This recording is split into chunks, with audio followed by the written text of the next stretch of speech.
आज हम करेंगे चैप्टर 4 का क्वेश्चन नंबर 25। आइए रीड करते हैं क्वेश्चन क्या है। क्वेश्चन आपसे कह रहा है सोल्व द इक्वेशन 1 अपॉन में x minus 2 plus 2 upon x minus 1 is equals to 6 by x where x is not equals to 1,2 by factorisation method. और ये क्वेश्चन आपसे पूछा गया था आरबीएसई ईयर 2019 में। ध्यान से रीड करें क्वेश्चन क्या है। क्वेश्चन ने आपसे कहा है कि आपके सामने एक इक्वेशन है, जो इक्वेशन आपकी क्या है 1 अपॉन में x माइनस 2 प्लस 2 अपॉन में x minus 1 is equals to 6 by x। और फर्दर आपसे कहा गया है कि जहां पे x की जो वैल्यू है वो 1 और 2 नहीं हो सकती। ऐसा क्यों? क्योंकि आप देख पा रहे हैं अगर आप यहाँ पे x की वैल्यू क्या रखेंगे 2 तो नीचे क्या बन जाएगा 0। सिमिलरली अगर आप यहाँ पे x की वैल्यू क्या रखेंगे 1 तो अगेन डिनोमिनेटर आपका क्या बनेगा 0। और हम जानते हैं कि मैथ्स में डिनोमिनेटर का 0 बनना अलाउड नहीं है, इसलिए आपको ये बात दी गई है कि x की वैल्यू 1 और 2 नहीं हो सकती। आपसे कहा गया है कि ये जो आपकी इक्वेशन है आप उस इक्वेशन को क्या कीजिए सोल्व कीजिए। सोल्व करने का मतलब है कि आप यहाँ से क्या कीजिए x की वैल्यू फाइंड कीजिए। तो चलिए स्टार्ट करते हैं हमारा आंसर। हमने लिखा आंसर। सबसे पहले हम लिखेंगे कि क्वेश्चन ने आपको जो इक्वेशन दी थी, तो यानी हम क्या लिखेंगे गिवन इक्वेशन, जो इक्वेशन आपको दी गई है।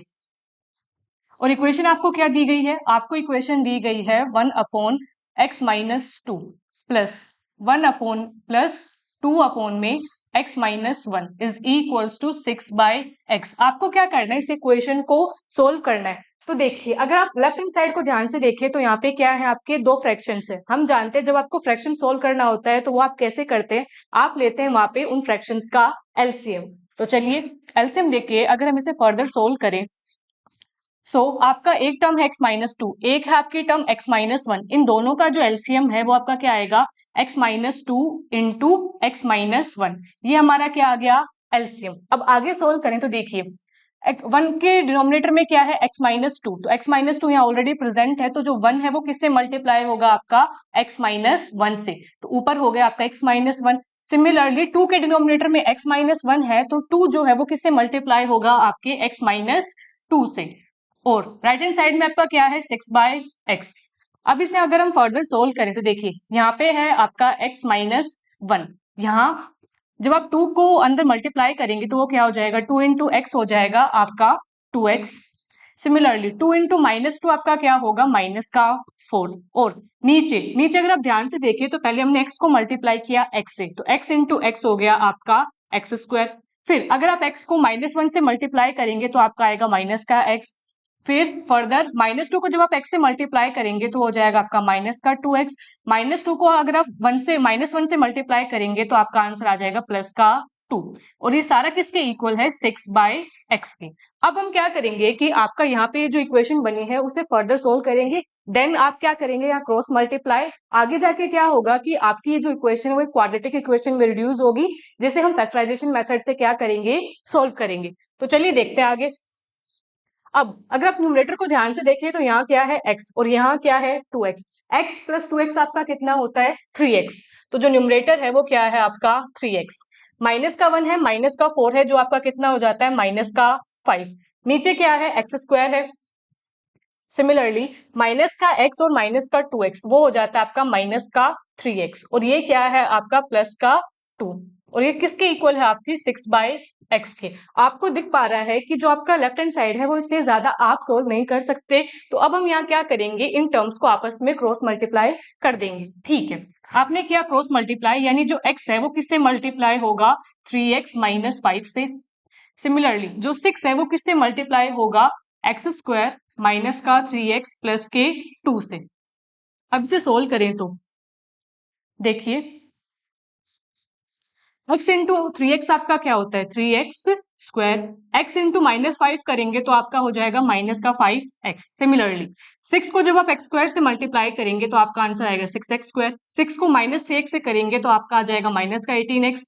6 को जब आप 2 से करेंगे तो आपका आएगा प्लस का 12। जैसा कि आप यहाँ देख पा रहे हैं कि इस साइड भी आपकी क्वाड्रेटिक जैसी है, इस साइड भी क्वाड्रेटिक बनी है, तो हम क्या करेंगे ये वाली जो आपकी दो टर्म्स है उसे उठा के हम कहाँ लेके जाएंगे आरएचएस में, ताकि आपका एलएचएस क्या बन जाएगा 0। उससे क्या होगा कि सिर्फ एक क्वाड्रेटिक बचेगी और उसे हम क्या करेंगे फैक्टराइजेशन मेथड से सोल्व करेंगे। तो चलिए देखते हैं। आपका राइट हैंड साइड आपका ऑलरेडी लिखा हुआ था 6x स्क्वायर, माइनस का है 18x, प्लस का है 12। अब ये टर्म आपकी उस तरफ आई है, तो यहाँ पे आपका 3x² पॉजिटिव का था, जब आप उसे उठा के आरएचएस में लेके जाएंगे तो वो किसका हो जाएगा, नेगेटिव का। सिमिलरली यहाँ पे 5x किसका था, नेगेटिव का, जब वो आरएचएस में जाएगा तो वो किसका हो जाएगा, पॉजिटिव, और आपका एक साइड क्या बन गया, 0। आगे देखिए 6x² और माइनस का 3x², ये कितना होता है, 3x², माइनस का 18x प्लस का 5x, ये होता है आपका माइनस का 13x, और यहाँ क्या है आपका प्लस का 12, और ये किसके इक्वल है, 0 के। अब अगर हम ध्यान से देखिए तो यहाँ की क्या बन गई है, एक क्वाड्रेटिक बन गई है। क्वाड्रेटिक को हम किससे सोल्व करेंगे, यूजिंग फैक्टराइजेशन मेथड। वो मेथड आपको क्या कहता है कि आपको ऐसे दो नंबर सोचने पड़ेंगे, कौन से दो नंबर, जिन्हें जब आप आपस में मल्टीप्लाई करेंगे तो आपका आंसर किसके इक्वल आएगा, आपका आंसर आएगा x² के कोफिशिएंट और कांस्टेंट टर्म के मल्टीपल के। यानी हमें ऐसे दो नंबर देखने जिन्हें अगर आप आपस में मल्टीप्लाई करें तो क्या आता है, वो आपका 36, और जिन नंबर को अगर आप ऐड या सब्ट्रैक्ट करेंगे तो आपका आंसर किसके इक्वल आता हो, -13 के। हमें ऐसे दो नंबर सोचने, और हम जानते हैं कि वो दो नंबर आपके क्या है, -9 और -4। कैसे, आप देखिए अगर आप -9 और -4 को क्या करते हैं, मल्टीप्लाई, तो आपका आंसर क्या आता है, +36। सिमिलरली अगर आप -9 और -4 को ऐड करेंगे तो आपका आंसर क्या आएगा, -13। यानी हम क्या करेंगे, -13 की जगह आप क्या लिख सकते हैं, -4 प्लस -9। तो चलिए इसी बात को ध्यान में रखते हुए आगे सोल्व करें। हमारी इक्वेशन ऐसी थी, हमारी जो इक्वेशन थी लास्ट स्टेप में वो ये थी, 3x² माइनस का है 13x और प्लस का है 12, और ये किसके इक्वल है, 0 के।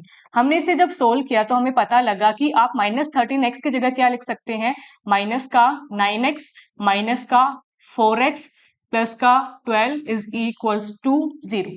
अब अगर आप ध्यान से देखिए तो यहाँ लिखा हुआ है 3x², और ये जो सेकंड टर्म है उसमें आपका क्या लिखा हुआ, माइनस का 9x। इन दोनों टर्म में आपको क्या कॉमन दिख रहा है, एक तो है x, क्योंकि यहाँ पे x का स्क्वायर है और यहाँ पे सिर्फ एक ही x है। और अगर आप और ध्यान से देखें तो यहाँ पे क्या है, 3, यहाँ पे क्या है, 9 को आप कैसे लिख सकते हैं, 3 इंटू 3। यानी इन दोनों टर्म्स में अभी भी 3 कॉमन है, तो हम क्या करेंगे, 3 को बाहर निकाल लेंगे।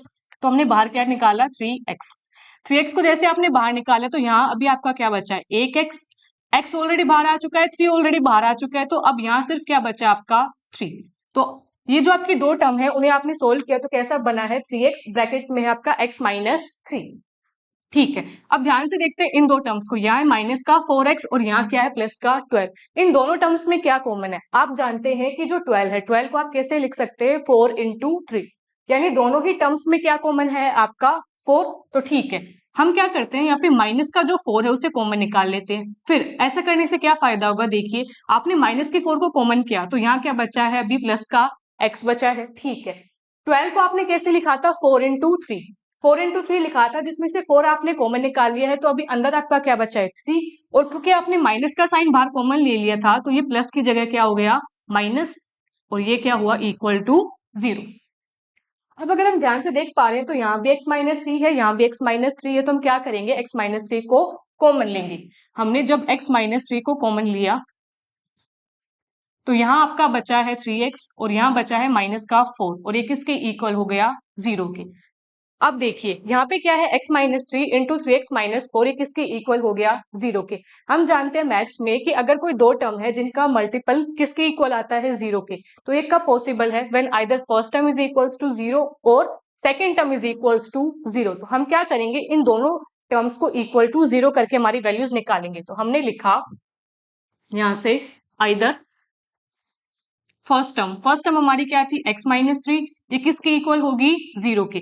जब आप x-3 को इक्वल टू 0 करेंगे, x की वैल्यू निकालने के लिए आप क्या करेंगे, -3 को उस तरफ लेके जाएंगे, तो यहाँ से जो x है, x की वैल्यू क्या है की प्लस का 3। सिमिलरली अभी एक सेकंड टर्म और है, तो हमने लिखा और सेकंड टर्म थी हमारी 3x-4, ये किसके इक्वल होगी, 0 के। अब यहाँ से x की वैल्यू निकाले तो हम क्या करेंगे, पहले तो 4 को उस तरफ भेजेंगे। जब आप 4 को उस तरफ भेजेंगे तो आपकी इक्वेशन कुछ ऐसी दिखेगी, 3x इज इक्वल्स टू 4।